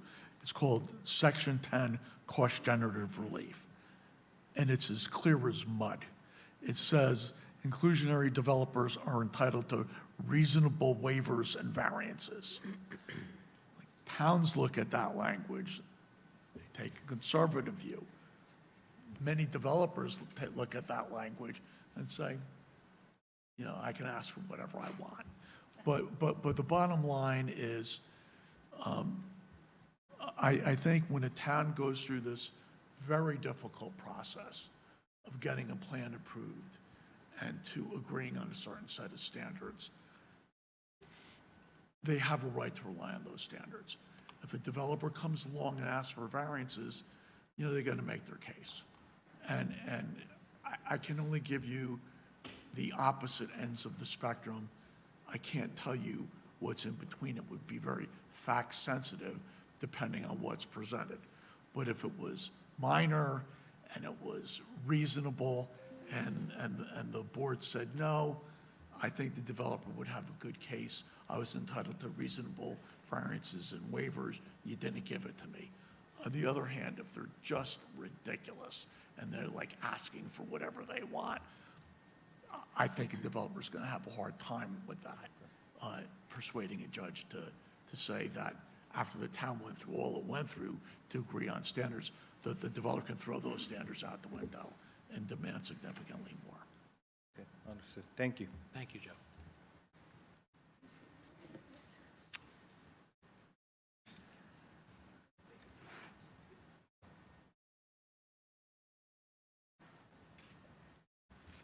Good evening, Tom Devine, 810 Carroll Place, Oradell. Just like to again thank everybody for the hard work on this. I know it's a very difficult position. I guess the one question I have is that with these very short time frames that the town is working under, are all these things being submitted with the idea that eventually, if it does come back with the sum total of everything that has to be done in the county and the state overall, that we have some fallback on the environmental issues and all the impact that you had said does come with the individual site plan. But we're not going to overcommit on this right now. I think it's very important that we show the state, and because I agree with affordable housing done correctly. I have no issue. I think it needs to happen when you have the space. But the sum total of what's going on in Bergen County is, I live here and trying to walk across the street on Kinnecmack Road is ridiculous. So do we have, like I said, are we at risk here because of the short time frames as to what the state did to us, did to everybody, that, once these maybe the other legal challenges go on, that we're not overcommitting too early for this? I was gonna talk just to the environmental piece of it. You mentioned environmental. So again, the mediation process and obtaining immunity does not circumvent all the state and legal regulations that would be required as a part of a site plan application.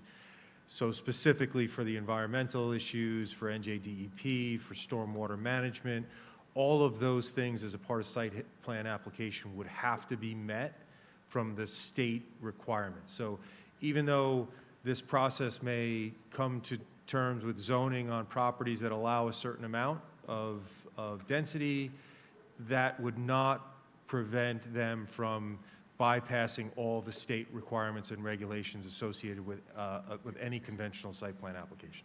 Yeah, and I appreciate that, that's great, but the sum total of what's going on across the county, I mean, are they adequate right now with what's going to go on across the county and the state? Because I think those things really need to be addressed. And to your Courts look point at this, that- courts look at this in silos. That, They look at this in silos. They're only looking at Oradell in our case. Right. They're not looking at neighboring towns, county, state. Yes. They're, in their mind, there's this matrix of laws, there's these requirements, and the judge is ticking off, did you satisfy it? Didn't you satisfy it? I got the developers telling me it's black, I got the town telling me it's white. What do you think, adjudicator? And then trying to make a reasoned judgment, but only as to Oradell. Right. Not as to anything else. And that's great, and I think that it's very important that we continue to show that Oradell is working with these people. But at some point, we may need to fall back under the protection if any of these other challenges to Mr. Beltoff's position earlier, that if they are challenges, we don't give up our rights. Because to the point where I don't know what you say, the county can't appeal any of this thing right now, but when it comes down to the overall challenges, I would think the county really needs to be involved with this, because what we say we're going to do in Oradell and what Paramus does in New Milford is all going through Kinderkamak and Oradell at some point in time during the day, and we have to live with it. And that's why I said the coordination of that at the town. So I think you've answered my question. I mean, I think it's still something that needs to go on, but I just think we are at risk, understand the tight deadline that we have to apply, and we want to, I think, make sure we have our response to it, but make sure that we are open-ended to the fact that these other challenges and the environmental impact on cars, everything still needs to be studied outside of the realm of these particular projects. And one question to the mayor and council. How often do you guys meet with both our county officials and our state representative? And when do they come in here to address the people of the town? Or have they been invited to address the people of the town? Because I think the more of these people that you actually put on that dais up there who have to answer a question, maybe they won't have an answer, maybe they won't change their mind because of whatever pressure they're on up front, but in the future, maybe the right people, we get the right answer of who we should be voting for. For what it's worth, the Fair Housing Act 2 was blasted through on purely political lines. I don't want anybody to say that here, but the people in the town have to learn that. Yeah, I mean, that's what happened. I mean, the bottom line is, one side outnumbered the other side.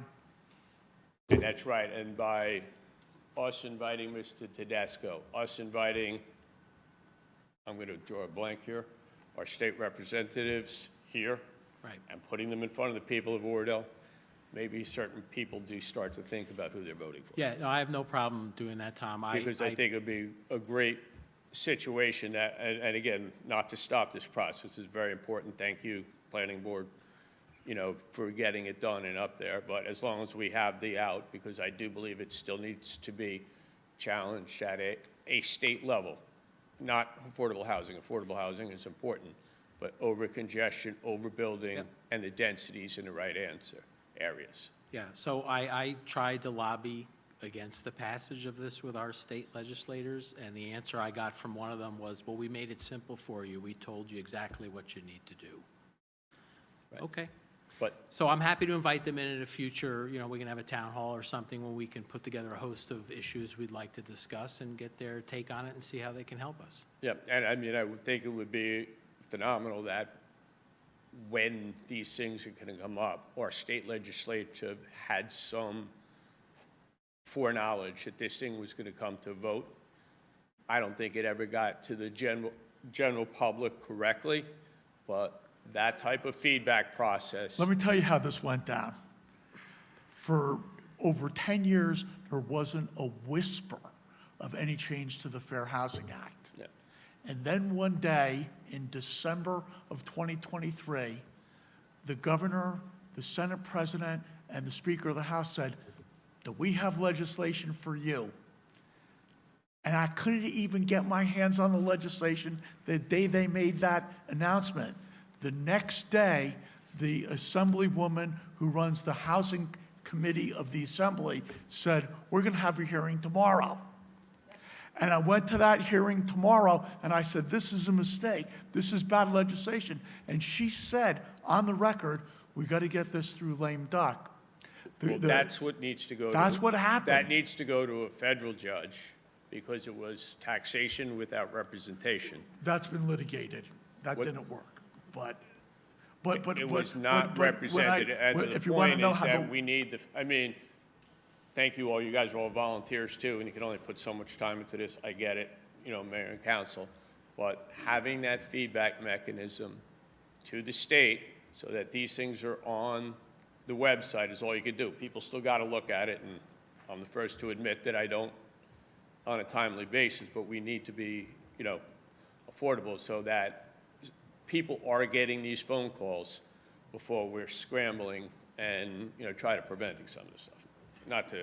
Not that we can change New Jersey in this room, but it's just, you know, just a suggestion that if we can get a better dialogue to our state representatives and the county, I think it would be tremendous for everybody. And again, not to put any more work on you guys. I mean, thank you for your, you know, time and serving. Mayor, if I can just, as a point of information, there is a federal lawsuit pending challenging this legislation, and Oradell is part of one of approximately 25 other municipalities in that lawsuit. There's also a separate state court litigation pending. So the towns, at least Oradell, have kind of exhausted the avenues they have available to challenge this. to your Except for point. one, educating the people out here to make them better education on who to vote for. I mean, and it's up to Well, them. that's the legislature, you know? We don't control the election booths. Yeah, I but- mean, you can put the information there, people still got to read it, and adjust it, but the more feedback you get from the town to the county to the state and back and forth, I think it helps everybody. Sorry, we don't need to go on with this now, but thank you very much for your Thank you, Tom. time and effort. Hello, good evening. Juan Tomasini. I live in Hemlock Drive.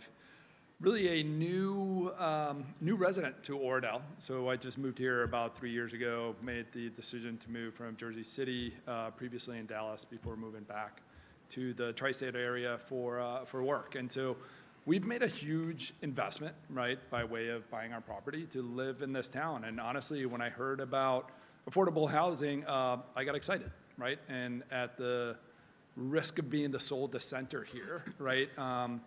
You know, I would encourage just everybody in the town to think about this a little bit differently, right? We do have a housing crisis in the United States. The next generation of folks are not able to buy homes. We need to think about what can we do to make things better, right? What can we do to make things more, to make the town more welcoming to people of different socioeconomic classes? Personally, so I have a 5-year-old and a 2-year-old. My 5-year-old just started coming to the school. I would love for my 5-year-old to have friends that come from all walks of life. Like, I was raised that way. I think that teaches you to appreciate certain things, gives you point of views that you otherwise would not get, right? And so it's clear to me that this is highly complex. It's also clear to me that this group has managed the risk fairly well, right? If we were with rounds 1, 2, and 3, we had 380, we got that down to 7. I think that's a huge success. If we go from 180 to 3 or 4, I think that's a huge success. But again, it frames a problem in a way that I don't know is to the benefit of the community in a long-term situation, right? I feel like a lot of the division that we're seeing in the country, a lot of the problems that we're seeing are because our communities are bifurcated, There's just too much distance between the old and the rich. There's no commingling spaces. Everybody's in their own bubble. Everybody's having the conversations in echo chambers that just reinforce their predispositions, really. And so, you know, I guess my challenge to folks here would be, as a very recent investor into this community, and as you know, buying a home is the biggest investment I could make. Certainly will be paying for my home for years and years to come. I don't plan on moving anytime soon, but if we could take this opportunity to see the bad guys for who they are, because it sounds like the bad guys are really the developers, right? Like, we just don't want developers to come in and make a mint. Absolutely not. Yeah, like if... I don't think anyone here thinks that. Okay, yeah. The problem is not accommodating low and moderate income households. The problem is, how do you do it? We don't have any land. You know, if we were a sprawling town with lots of land that was uncharted, it'd be a lot easier. Yeah. You know? No, I get it. I get it. What I hesitate with, though, is that we are, instead of seeing the end goal deliver more affordable housing, like what I've heard today is opposition to the process, and really how do we throw up barriers to what I think we can collectively agree is something we should try to do, right? Let me say this.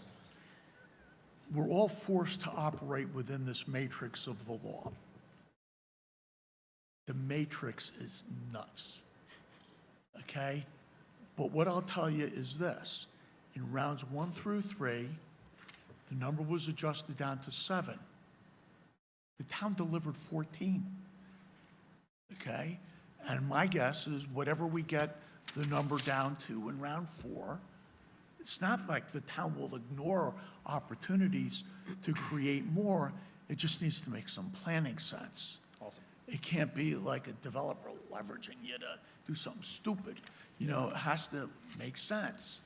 And I would expect that same spirit to take place in the future. Excellent. And I'm glad to hear that, right? What I truly worry about is really some developer coming in and strong-arming us into doing something that we don't want to do that just serves their own purpose. Like I said, fully appreciate that this is highly complex, fully appreciate that you've been highly successful in managing this. Greatly appreciate it.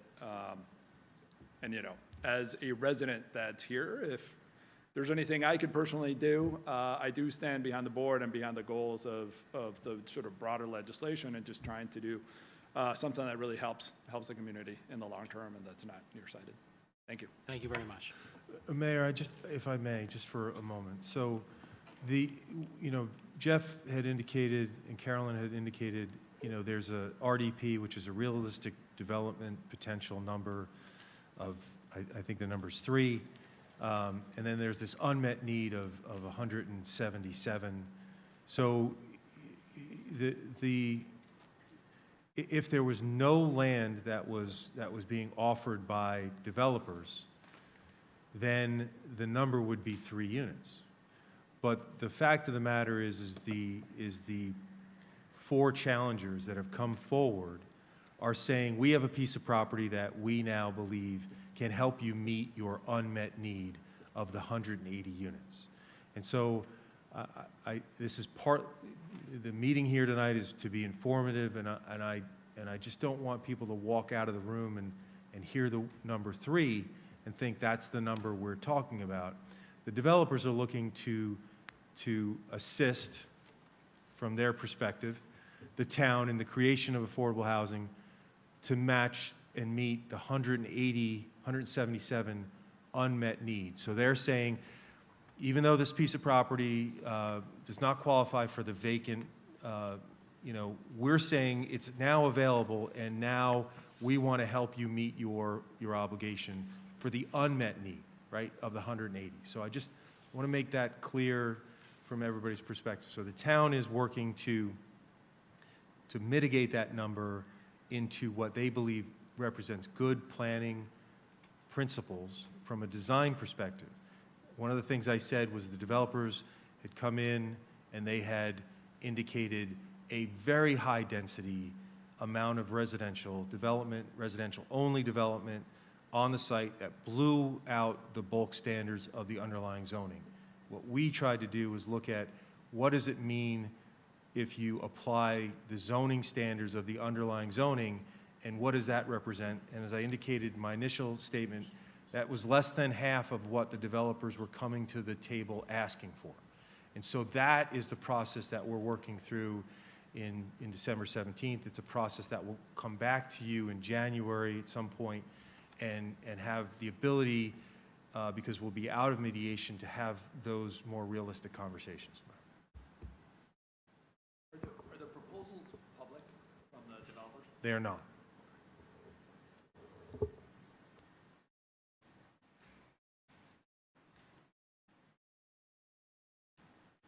Hello, Maureen Day, Demarest Avenue.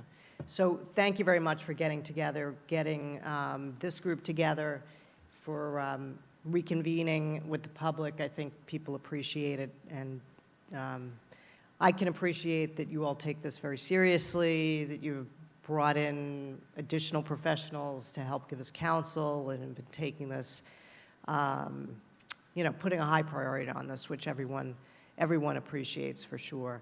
I will tell you myself, I think the idea of putting forward our own plan, right, and trying to mediate is wise and prudent. There are probably other strategies other towns have taken. You mentioned, stonewalling, waiting for litigation. I would rather have,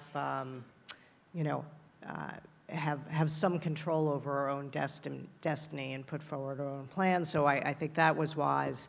I also, as I was thinking about it before coming to the meeting and how to solve this problem, I assume that part of the solution would be to convert some of the commercial zoning into residential. So that I'm not surprised by either. That makes sense to me. And I share all the concerns that have been expressed by you all and by the public about the impact that this might have. So one question maybe, though. So is it just the 3 lots in question that are going to be rezoned residential, or is it everything north of some address on Kinderkermack? The objectors included 690, 700, 800 Kinderkermack on one side of the road, also 445 and 690 or 699 on the other side of the road. Okay, okay. And a few people in the public have asked about what the potential impact, right, if all of those properties go residential with, the bulk variances that Fran talked about before, right? I think people put forward some numbers here. I think I heard our mayor say those are overstated. Do you have an estimate as to what we could be looking at? I would say we don't, because we're in the middle of that process, the mediation process. And we don't know what the judge and the adjudicator will recommend, so I just don't think at this point it would be reasonable to say what those numbers might be. They might be more, they might be less than kind of the conversation that we've been having internally. Right. But I guess we're all getting together here because potentially it could be quite material, right? We could have, maybe it's several hundred additional units, maybe it's 1,000 or more additional units. I guess we don't know yet, and we won't know for a while. But what I would say, though, is when it does become more clear, we probably need to think about, well, there are, as you mentioned before, there are infrastructure impacts, traffic impacts, safety impacts, right? What are those long poles in the tent that we can plan for as a town? So we talked about the schools. I mean, that's not, if we were to need additional facility, that's not an easy, quick or cheap fix. So what are those long poles, and start planning for them once we understand where we sit. But thank you for what you all are doing. Thank you, Maureen.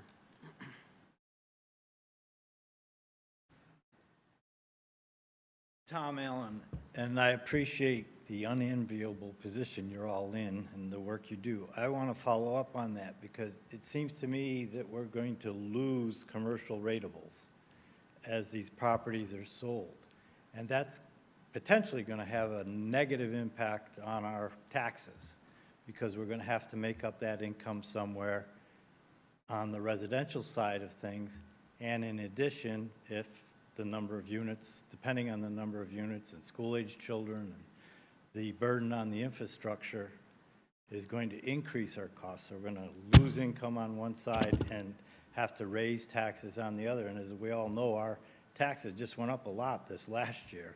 And one of the reasons I think that was presented to us was the value of those commercial properties has dropped since COVID, pandemic, and people working from home more often. So hopefully the council is giving some thought as to long range, how we mitigate that impact. Because that is, in addition to losing open space and everything else, that is a major concern. Thank you. Thank you.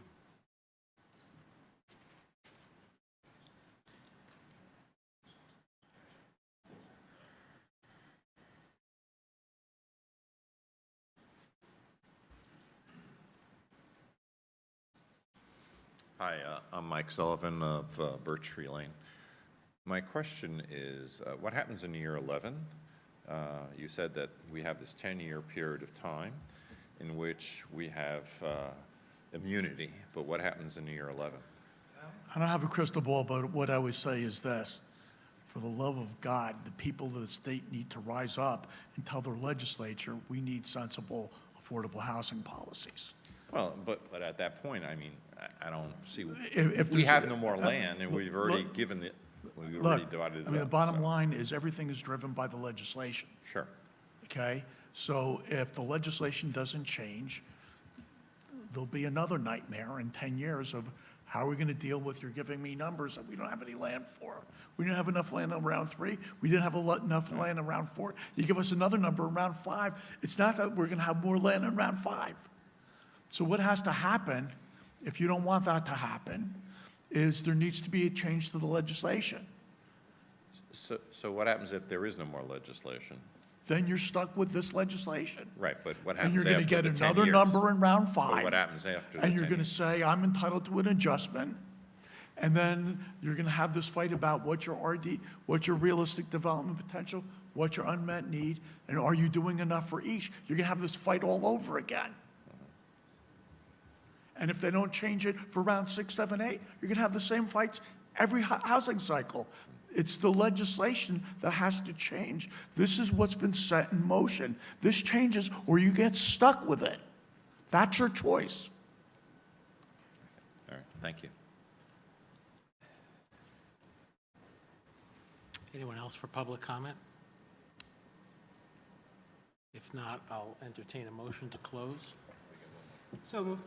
Hold on, Mrs. Nichols, is this a good one? Because we normally only give one bite at the apple.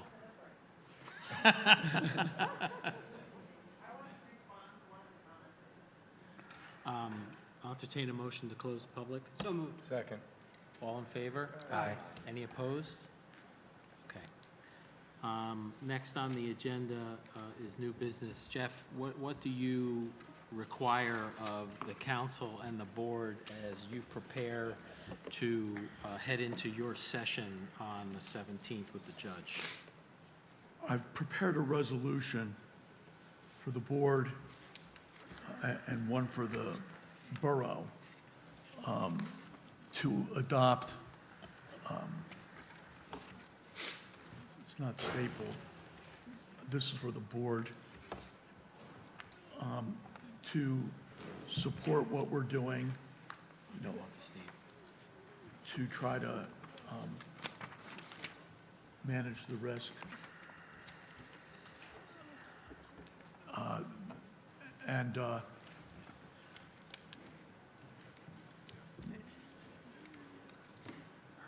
So that's, you know, I don't know if you want me to read it into the record or how you want to handle it. Well, I think you can just summarize, Jeff, what this helps you do with the program judge as our original fair share housing plan may not have addressed adequately the area which we've received the objections for.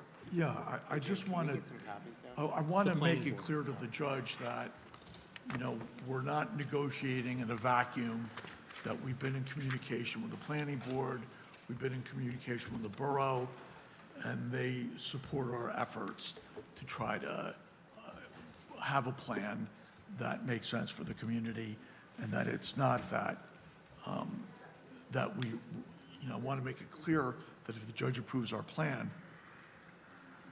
we'll amend, we'll, as amended, that we'll make the changes and that we'll implement the plan. I think I want to send that signal, and that's what this resolution does. Okay. This is an endorsing resolution Yeah. to amend the plan. Yeah. Okay. Anyone have, well, Mr. Flegging, you're part of the show there now. Well, I don't have any comments, but I would make a motion that we approve this resolution to endorse changes proposed to amend the housing element and fair share plan filed in June. Second. Before we vote, I have a comment. I was just looking through this very briefly, and it seems to me, and I'm sure this will be a public document, is that correct? It'll be posted? Yes, it will be. Okay, so just for tonight, for the members of the audience, it's basically a series of whereas statements, which is basically summarizing what was already stated tonight in terms of the judge and the mediation process, and with some key dates, and it's just basically asking for the planning board to endorse this process. So if I summarize it correctly, and that's all I have to say. Okay, so I'd like to make a motion to approve this resolution. Second. To endorse the changes as proposed to amend the housing element and fair share plan filed in June. We have a second. Mr. I second. Kane. Same. Can I have a roll call, please? Mr. Snyder? Yes. Mr. Dressel? Yes. Mr. Kane? Yes. Mr. Hines? Yes. Mr. Downing? Yes. Mr. Fladen? Yes. Mr. Oradell? Yes. Yes. I also have a separate resolution for the borough to consider similarly, you know, virtually identical language. Jeff, just to be clear, we're looking to do this way because the housing element fair share plan is a product of the planning board. Right. But the borough also had to approve its filing back Yeah. in June. So we're looking to duplicate that process. If the plan as amended, you know, the board has just expressed its intent to amend the plan to try to satisfy our obligations the way that we've suggested. And so if the planning board amends the housing element, which is a component of the master plan, the borough needs to endorse that amendment. And so this resolution is basically, you know, signal to the judge, if the board amends the master plan in accordance with the way we all know, that the borough will endorse that amendment to the master plan. Okay. Any member of the council? Let me pass the resolution down. Anybody else need one? Or are you guys good? Any member of the council have any questions? If not, I entertain a motion to pass the resolution endorsing the process. So moved. Second. Laura, can we have a roll call, please? Mr. Carval? Yes. Mr. Kern? Yes. Mr. Grillo? Yes. Mr. Kelly? Yes. Okay, thank you very much. Mr. Serenian, you have what you need of the boards this evening? Yes. Okay. I'd like to end by thanking everybody for coming out tonight on short notice. I apologize that this was so short, but I think you can understand by some of the dates we've given in the timelines, this was the most opportune way for us to get everybody in the same place. I want to thank the members of both the board and the council for turning out for at least my tenure serving here. The first time I believe the planning board and the council have ever met. But given the holiday season and the importance of this issue, I appreciate everybody making the time to be here on short notice as well. I want to thank our consultants for the hard work that they're doing. We're dealing with this once, they're dealing with this exponentially over. So if there's no further business to come before the meeting, I'll entertain a motion to adjourn. So moved. Second. All in favor? Aye. Any opposed? Thank you very much.